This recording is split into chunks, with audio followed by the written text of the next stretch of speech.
Subscribe करिए हमारे channel target UP TET CTET को और बेल आइकन को दबाइए।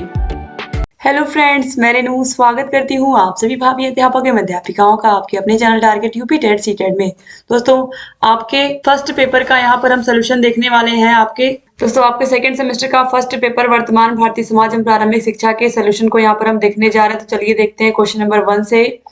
तो क्वेश्चन नंबर 1 है, शिक्षा एक त्रिमुखी प्रक्रिया है, किसने कहा? कितना आसान सा प्रश्न पूछा। अगर आपने सारे मास्टर क्लास को अच्छे से देखा होगा, सारे के सारे राजन सीरीज पवन सीरीज के वीडियोस को देखा होगा, तो आपने सारे क्वेश्चंस को बिल्कुल सही किया होगा। यहाँ पर देखिए क्वेश्चन नंबर 1 का जो आंसर सही है वो है ऑप्शन 1 जॉन ड्यूबी। किसने कहा है त्रिमुखी प्रक्रिया?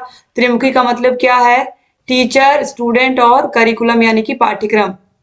क्वेश्चन नंबर 2 पे आते हैं, शिक्षा का प्रमुख उद्देश्य क्या है? सर्वांगीण विकास है, व्यक्ति का सर्वांगीण विकास करना। क्वेश्चन नंबर 3 है, प्रश्नोत्तर विधि के जनक कौन है? तो प्रश्नोत्तर विधि सुकरात। ऑप्शन 1 जो है ये सही हो जाएगा। संवाद विधि प्लेटो, आपको पता ही है।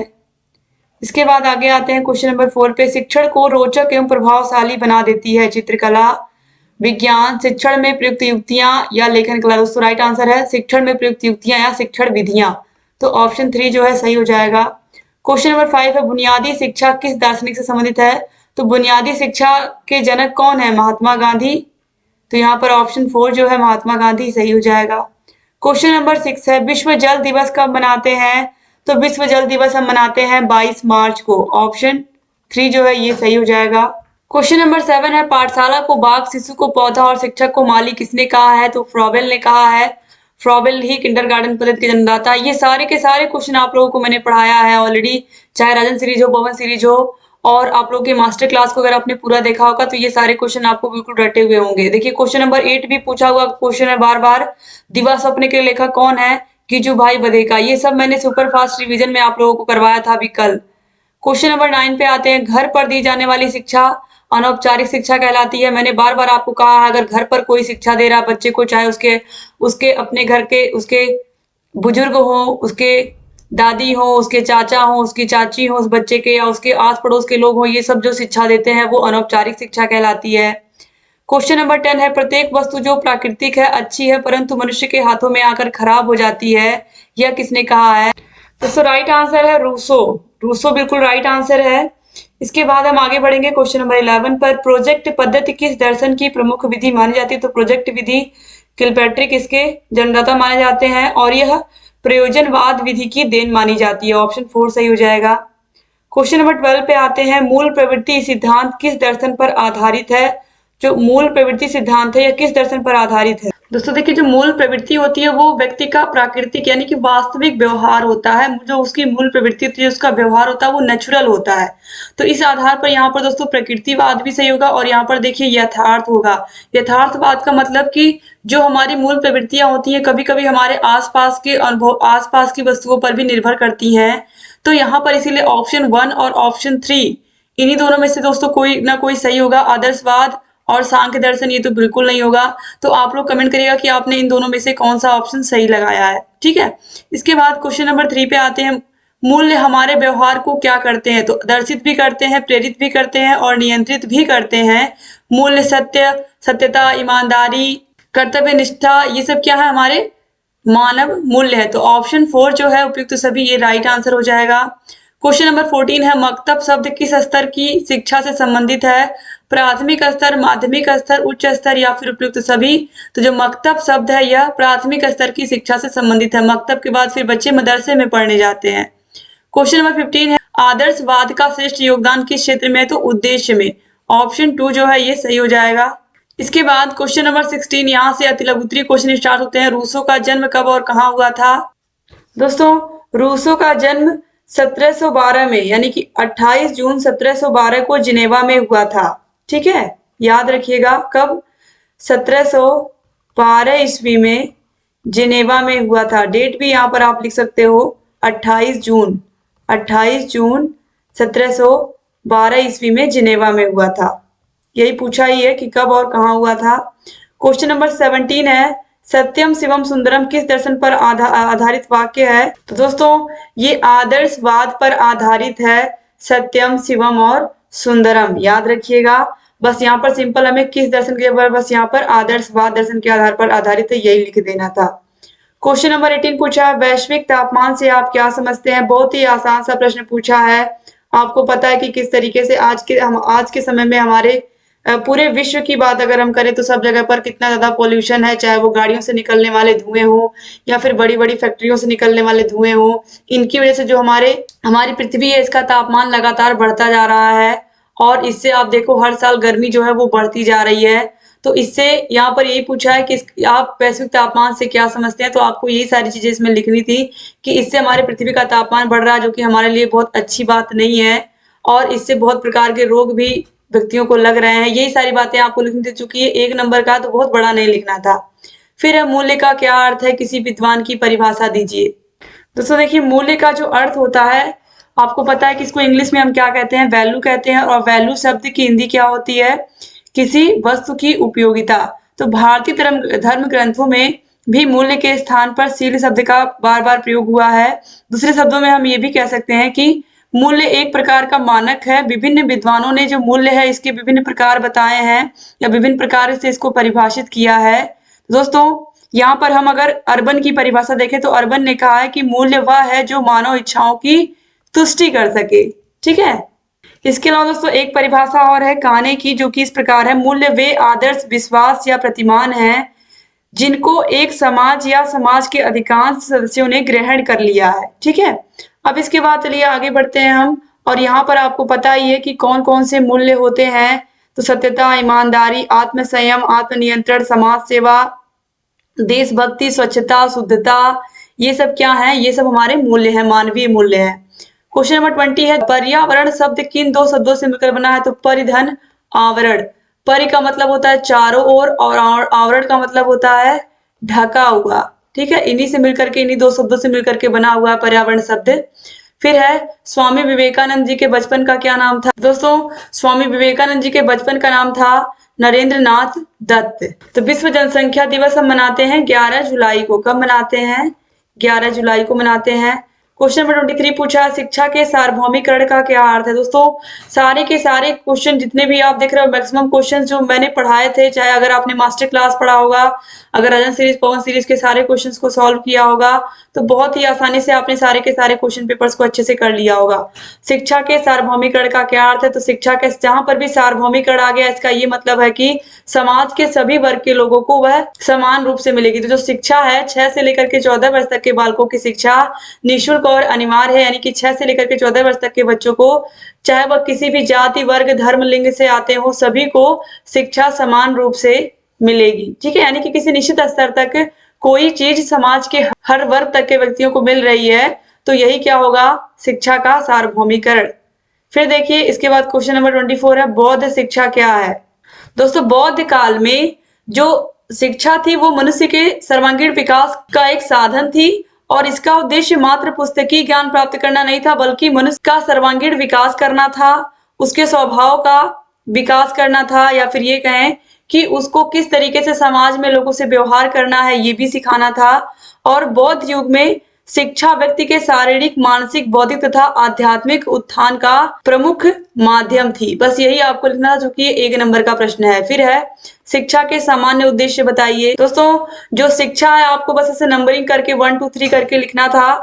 तो शिक्षा मनुष्य के भीतर अच्छे विचारों का निर्माण करती है, इसके अलावा मनुष्य के जीवन का मार्ग प्रशस्त करती है, और बेहतर समाज के निर्माण में सुनिश्चित नागरिक की जो भूमिका होती है वो बहुत ही महत्वपूर्ण होती है। तो अगर इंसान पढ़ा लिखा है, शिक्षित है, तो वह समाज में निश्चित रूप से अपना भी योगदान देगा और देश और तरक्की करेगा। ठीक है। तो इस तरीके से शिक्षा का जो सामान्य उद्देश्य होता है वो यही है कि हर व्यक्ति पढ़ा लिखा हो और अपने राष्ट्र को आगे ले जाए। फिर है औपचारिक शिक्षा की कोई एक विशेषता बताइए। तो स्कूल में दी जाने वाली शिक्षा क्या होती है? औपचारिक शिक्षा होती है। इससे बच्चों को विभिन्न प्रकार की स्किल सीखने को मिलती है, और बच्चे जो पढ़ना लिखना है वो स्कूल में आकर के ही सीखते हैं, और बहुत सारी चीजें वो सीखते हैं, केवल पढ़ाई ही नहीं बल्कि मानव मूल्य भी वो स्कूल में सीखते हैं। तो इस तरीके से जो औपचारिक शिक्षा है उसकी जो विशेषता होती है सबसे अधिक होती है, क्योंकि विद्यालय में बच्चा लगातार 6 से 8 घंटे रहता है, यहाँ पर वो दिन भर सीखता ही है। फिर है क्वेश्चन नंबर 27, शिक्षा के प्रभावी कारकों के नाम बताइए। दोस्तों शिक्षा के प्रभावी कारकों में अगर देखा जाए तो प्रमुख रूप से बच्चे के पर्सनल जो फैक्टर होते हैं, हम कह सकते हैं कि उसके खुद के जो व्यक्तिगत कारक होते हैं उसमें उसकी पारिवारिक स्थितियां आ जाएंगी, घर के कैसे हालात हैं, फिर विद्यालय की परिस्थितियां कैसी हैं, विद्यालय में उसको माहौल मिल रहा है सीखने का या नहीं सीख रहा है। बौद्धिक कारक कैसे, बौद्धिक कारक भी काम आता है बच्चे के सीखने में, शिक्षा में, क्योंकि बच्चे की बुद्धि कितनी तेज है, कितने आसानी से वो चीजों को समझ पाता है, चैप्टर्स को पढ़ पाता है। तो ये सब क्या है, शिक्षा को प्रभावित करने वाले कारक हैं।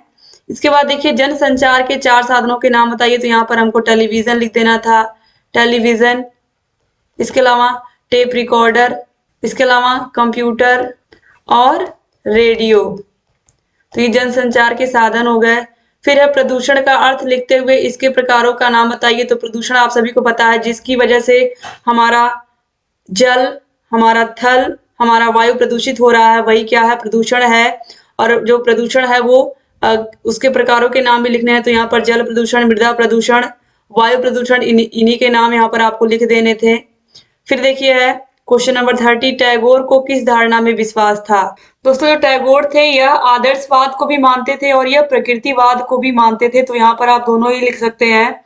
इसके बाद हम आगे बढ़ते हैं। अब देखिए लघुत्तरी क्वेश्चन यहाँ से स्टार्ट है और ये सब के सब 2 नंबर के हैं। तो शिक्षा में प्रकृतिवाद के योगदान का मूल्यांकन कीजिए। तो प्रकृतिवाद को मानने वाले सबसे बड़े दार्शनिक कौन थे, रूसो थे। यहाँ पर आपको रूसो के विषय में लिख देना था और उन्होंने क्या योगदान दिया है कि किस प्रकार से प्रकृति हमारी शिक्षक है, इसके विषय में आपको यहाँ पर लिखना था। फिर देखिए क्वेश्चन नंबर 32 है, विद्यालय को शिक्षा का प्रभावशाली साधन किस प्रकार बनाया जा सकता है, स्पष्ट कीजिए।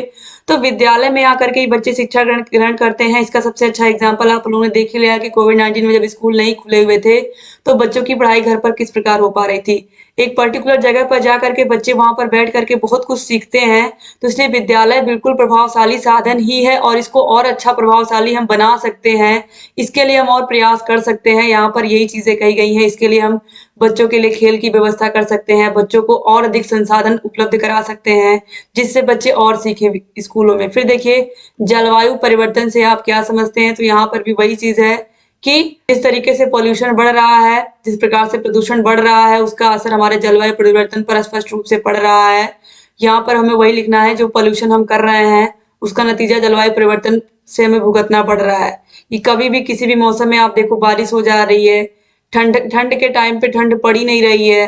फिर देखिए इसके बाद है शिक्षा में जनसंचार की भूमिका के बारे में बताइए। तो शिक्षा में जनसंचार की भूमिका का आशय यहाँ पर है कि बच्चों को हम टेलीविजन के माध्यम से, स्मार्ट टीवी के माध्यम से पढ़ा रहे हैं, आज बच्चों को प्रोजेक्टर के माध्यम से पढ़ा रहे हैं, बच्चों को मोबाइल के माध्यम से पढ़ा रहे हैं। तो इससे क्या हो रहा है, बच्चों के ज्ञान में और वृद्धि हो रही है। तो बस यही चीजें यहाँ पर हमको लिखनी थी। फिर है प्रकृतिवाद में पाठ्यक्रम किस प्रकार का होना चाहिए, स्पष्ट कीजिए। तो प्रकृतिवाद में स्पष्ट रूप से कहा गया है कि प्रकृति में बच्चा जाएगा और उसको करीब 12 वर्षों तक बच्चे को प्रकृति में ही रखा जाए, वो आसपास के पेड़ पौधे जीव जंतुओं से बहुत कुछ सीखेगा। यहाँ पर यही चीज बताई गई है प्रकृतिवाद में। फिर है शिक्षा के प्रभावी कारकों के रूप में समाज की विवेचना कीजिए। तो दोस्तों सबसे पहले समाज की सबसे छोटी इकाई होती है परिवार, और जब बच्चा परिवार में जन्म लेता है तो धीरे धीरे वह जब वो बड़ा होता है तो वो समाज का ही एक रूप बनता है। और जब वह शिक्षित होता है, शिक्षित होकर के फिर वापस समाज में आता है, तो वह क्या करता है, समाज को और आगे ले जाता है। तो समाज का ही फायदा होता है अगर एक बच्चा शिक्षित होता है। फिर देखिए इसके बाद है जल संरक्षण क्यों आवश्यक है। तो जल का संरक्षण क्यों आवश्यक है आप लोगों को बताने की जरूरत नहीं है, क्योंकि पानी जितना हम बचाएंगे और उसका सही से उपयोग करेंगे वो हमारे लिए उतना ही अच्छा होगा। इसके बाद देखिए फिर है मॉन्टेसरी पद्धति के सिद्धांतों की विवेचना करिए। तो उन्होंने किस प्रकार से ज्ञानेंद्रियों की शिक्षा, कर्मेंद्रियों की शिक्षा और पढ़ने लिखने की शिक्षा, 3 भागों में शिक्षा को डिवाइड किया था। वही सिद्धांत यहाँ पर पूछे गए हैं, तीनों सिद्धांत। तो कर्मेंद्रियों की शिक्षा, ज्ञानेंद्रियों की शिक्षा और भाषा और गणित की शिक्षा या फिर पढ़ने लिखने की शिक्षा के विषय में ही हमें यहाँ पर लिखना था। फिर है औपचारिक शिक्षा और अनौपचारिक शिक्षा में क्या अंतर है। तो औपचारिक शिक्षा बच्चा जो स्कूल में जाकर के लेता है, और अनौपचारिक शिक्षा जो आसपास अपने खेल के मैदान में या अपने आस पड़ोस के लोगों से, अपने मित्र मंडली से सीखता है बच्चा, वो अनौपचारिक शिक्षा होती है। अपने घर के लोगों से भी जो सीखता है वो भी अनौपचारिक शिक्षा होती है। बस यहाँ पर ये लिखना था। और औपचारिक शिक्षा का एक निश्चित समय होता है, स्कूल का एक निश्चित समय होता है, बच्चा एक समय से आता है, एक टाइम तक रुकता है, फिर स्कूल से जाता है। जबकि अनौपचारिक शिक्षा कहीं भी इसका कोई स्थान, कोई समय निश्चित नहीं होता है। इसके बाद देखिए सामाजिक एवं असांप्रदायिक सौहार्द क्यों आवश्यक है। तो हमारा जो देश है भारत, इसमें विभिन्न धर्मों के लोग, विभिन्न जाति धर्म समुदाय वर्ग लिंग के लोग रहते हैं। तो सभी लोगों में प्रेम और सौहार्द बना रहे, इसके लिए बहुत आवश्यक है सभी लोग सभी के धर्मों का सम्मान करें और सभी के त्योहारों को हम धूमधाम से मनाएं। और ये इसलिए भी आवश्यक है क्योंकि हमारे देश में बहुत सारे धर्मों के लोग रहते हैं, तो स्वाभाविक सी बात है कि बातों में मतभेद होगा ही होगा। तो अगर सांप्रदायिकता हमेशा, सामुदायिक सौहार्द हमेशा बना रहेगा, तो इस प्रकार की जो असामयिक घटनाएं हमें देखने को मिलती हैं हमारे समाज में, वो हमें देखने को नहीं मिलेंगी, जो अप्रिय घटनाएं होती हैं। तो इस तरीके से दोस्तों उम्मीद करती हूँ कि आपने पूरे पेपर को बहुत ही अच्छे से सॉल्व किया होगा। अगर पेपर अच्छे से सॉल्व किया है तो आप कमेंट करिएगा, और आपके कितने क्वेश्चन सही हैं आप ये भी कमेंट करिएगा। वीडियो पूरा देखने के लिए आप सभी भाई बहनों का बहुत बहुत शुक्रिया। चैनल से ऐसे ही बने रहिए। वीडियो को शेयर जरूर कर दीजिएगा अपने कॉलेज के फ्रेंड्स को। अगर चैनल को सब्सक्राइब नहीं किया तो सब्सक्राइब कर दीजिए, और सारे के सारे विषयों के मास्टर क्लास की लिंक, राजन और पवन सीरीज की लिंक डिस्क्रिप्शन बॉक्स और कमेंट बॉक्स में मिल जाएगी। वीडियो को पूरा देखने के लिए एक बार फिर से आप सभी का बहुत धन्यवाद। सारे विषयों को देखते रहिए, और जितने भी पेपर बचे हुए हैं उनको और अच्छे से करिएगा, ताकि आप सभी लोग एग्जाम में अच्छा नंबर लेकर के आए और अपने माता पिता के सपने को और अपने जीवन में अपने सपने को पूरा करें। जय हिंद दोस्तों।